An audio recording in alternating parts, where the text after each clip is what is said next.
World vs. World got its first quality of life patch for the year this week on March 25th, with changes to reward tracks, victory points, tactivators, Lord health, and more. Many of these changes iterate on earlier decisions that have been made by the balance team, and incorporate player feedback that's been collected on these changes over the past several months. My name is Chef, and in this video we're going to cover the specifics of these changes and how they're going to affect World vs. World going forwards. This video is broken up into timestamps, so if there's a particular change that you wanted to hear more about, you can navigate to it directly. This is the full list of changes in the March 25th patch, excluding the victory point changes, which we're going to get to at the end of the video. But for now, let's start with reward track changes. Over the last decade, the number of available reward tracks in World vs. World has continued to grow as new expansions, maps, and living world content has been released for the game. In keeping with efforts in previous patches to make World vs. World less confusing and more accessible for new players, like collapsing siege types, many of these reward tracks are getting collapsed down into a single track. This includes the Living World Season 3 and Living World Season 4 reward tracks, the region-based reward tracks like Kryta, Ascalon, and Silver Wastes, dungeon-based reward tracks, EOD reward tracks, as well as the Triumphant Armor, Hero Weapon, and Legacy Armor reward tracks. Combined, these reward tracks previously accounted for 33 individual reward tracks, but with this change, all of the rewards and loot contained in them are collapsed down into just 6, significantly decreasing the size of the reward track UI overall. However, you're unlikely to see this effect immediately, as the old reward tracks have been left in as one-time completions, so that any partial reward tracks in progress aren't removed entirely. ArenaNet has said in the patch notes that these reward tracks will be removed at a later date, but in the meantime, you can complete all of the revised reward tracks themselves and clear them out of the list. So that's what I'll be planning on doing over the next couple months or so. In addition to these changes, additional map currencies have been added to the Heart of Thorns, Path of Fire, and End of Dragons reward tracks, making it easier for World vs. World mains to build Gen 2 and Gen 3 legendary weapons. And finally, the currency choice box from the Heart of Thorns reward track has been added to the last tab of the Skirmish Supervisor exchanges, alongside the Path of Fire box, so that these can be redeemed in bulk instead of opening them one by one. For players running these reward tracks frequently, this will save you a ton of clicks as those chests begin to build up. Alongside reward track changes, the rewards and requirements for weekly achievements and Emblems of the Conqueror are being changed as well.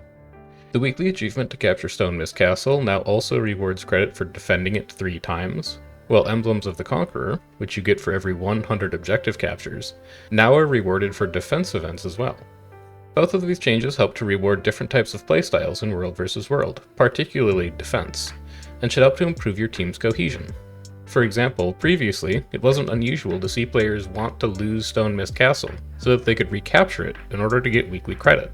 So that friction between different player goals in order to get rewards should be a bit alleviated now that there's other different ways that you can obtain these items and achievements.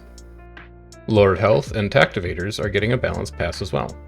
Tactivator trolling, or pulling tactivators when an objective isn't currently being threatened, has been a relatively rare but overall disruptive mechanic in World vs. World, going all the way back to Seasons. Whether it's spies from enemy teams trying to waste important cooldowns, allied players linking a fake waypoint in chat to free up space in a queue, or just players who are bored and looking for something to do, tactivators getting pulled at inopportune times were a thorn in the side of players and groups working on defensive objectives. As a result, Tier 3 tactivators and keeps, including Siege Dampener, Emergency Waypoint, and Airship, can now only be pulled if an objective is contested. This means that its walls or gates are currently taking damage, or that the Lord is currently in combat.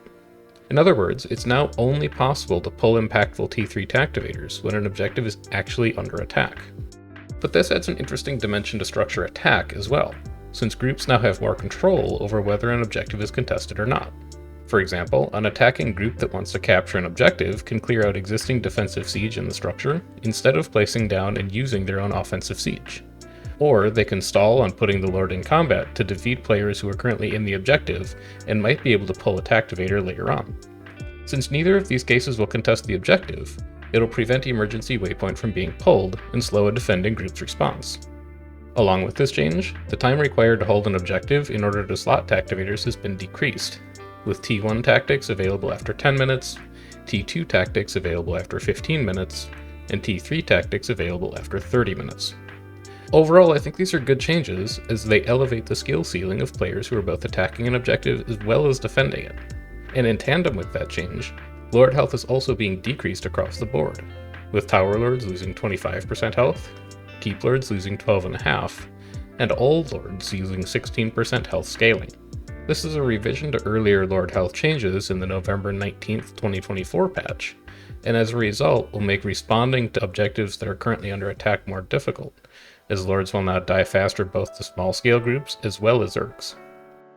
Addressing player feedback in other areas, more methods for obtaining piles of recycled siege, used to construct infinite siege gizmos, are being added to the game.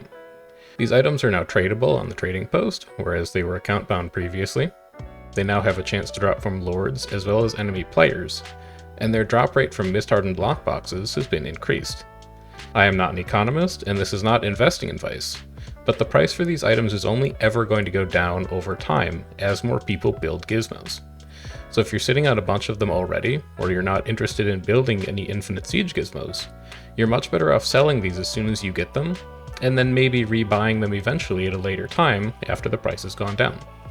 And along with those drops, a brand new weapon set also now drops from Lords and players. I've only played for a few hours so far in this new patch, so I haven't seen any of these firsthand yet, but if you're curious about their appearance, I'm sure they'll be up on the wiki soon, if they aren't there already by the time this video goes out. Last among the patch notes are changes to the victory point distribution system. In order to fully understand these changes, we are going to have to do some math, so bear with me on that if you're interested. But essentially, we're looking at two different outcomes. How much are primetime skirmishes worth relative to off-hour skirmishes, and how much is first place worth relative to second and third. Starting with time zones, this is the old NA-VP distribution on the left, and the new NA-VP distribution on the right. Time zones aren't exactly set in stone, but there's 4 regions that play World vs. World. NA, Oceanic or OCX, Southeast Asia or C, and EU. NA runs from about 8 PM Eastern to 2 AM Eastern, OCX runs from 2 AM Eastern to 8 AM Eastern, C runs from 8 AM Eastern to 2 PM Eastern, and EU runs from 2 PM Eastern to 8 PM Eastern.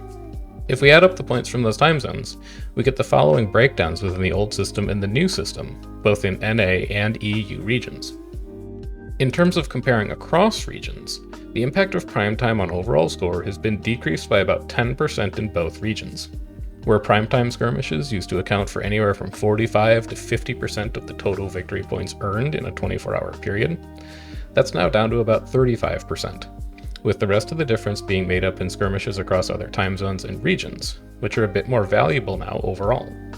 And while primetime still plays the largest role in overall VP earned, because primetime is when most players are active, its influence over the outcome of a match isn't quite as pronounced. So that's one way to slice this data, but the other way to slice it would be to look at how easy it is for a team to catch up if they're behind, and compare the difference between first, second, and third place victory points in every skirmish. If you use that approach, you get the following breakdown between NA and EU with the old system and the new system. In this case, the value of winning a skirmish has been decreased, with first place earning about 8% less VP than in the previous system, and third place earning 8% more VP than in the previous system. Combined with the time zone distributions, my initial impression is that these VP changes should serve to make matches much closer going forwards, and mitigate blowout wins where one team dominates so many skirmishes that it's impossible to catch up. But this also enables players from off-hours time zones to contribute more to an entire 24-hour match. Whether that's actually the case or not will remain to be seen when these changes go live later on this week. And in the first version of this video, that's all that I had to say about victory points. But this isn't quite the whole story. Hey everyone, Editor Chef here, and the reason that this video didn't come out on the 25th or on the 26th is because these VP changes, and the conversation about VP in general, is really complicated. What I've talked about in this video isn't wrong, none of these statistics or figures are incorrect, but they are incomplete, and they don't account for all the ways that VP matters in a world versus world matchup. I have something in mind that answers this question more completely and thoroughly, but it's not quite ready yet, so keep an eye out for that in the future, maybe next week, depending on how fast I can get through it. And in the meantime, this is a decent summary of what these changes mean, even if it's not necessarily comprehensive.